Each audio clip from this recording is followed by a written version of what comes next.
হযরত ইব্রাহিম আলাইহিস সালাম উনাকে মালাকুল মউত আজরাইল আসছে, আয়েশা বলছে আপনার জান কবজ করতে চাই, আপনি অনুমতি দেন।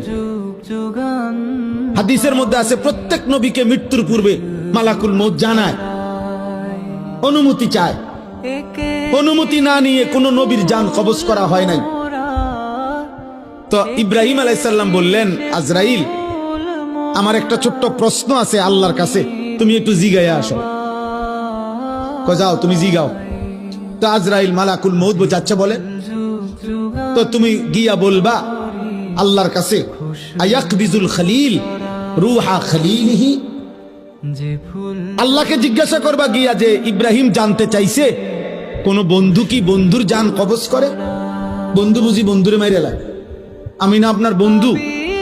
ইব্রাহিম আলাইহিস সালাম কার বন্ধু? কথা বলে না, আল্লাহর বন্ধু কিনা?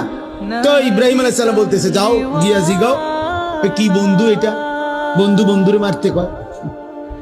বন্ধু বুঝি বন্ধুর জান কবজ করে? সুবহানাল্লাহ। আল্লাহ তাআলা তখন বললেন জিব্রাইল, আরে আজরাইল মালাকুল মউত, তাহলে এক কাজ করো, তোমারে আমি আরেকটা প্রশ্ন করতেছি ইব্রাহিমকে বলার জন্য, তুমি হেঁটে গিয়া কও, যাও আবার যাও। তো মালাকুল মউত এসে এবার ইব্রাহিম আলাইহিস সালামকে বললেন, আপনার কথার জবাবে আল্লাহ তাআলাও একটা প্রশ্ন করছেন, আপনি এটার উত্তর দেন। তো বলছে কি?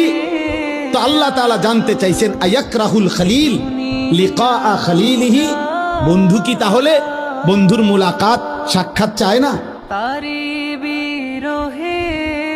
বন্ধু কি বন্ধুর সাক্ষাৎ পছন্দ করে না? তাইলে ইব্রাহিম আলাইহিস সালাম বুঝছে, হায় হায় এ তো মারা না, এ তো বন্ধুর মুলাকাত।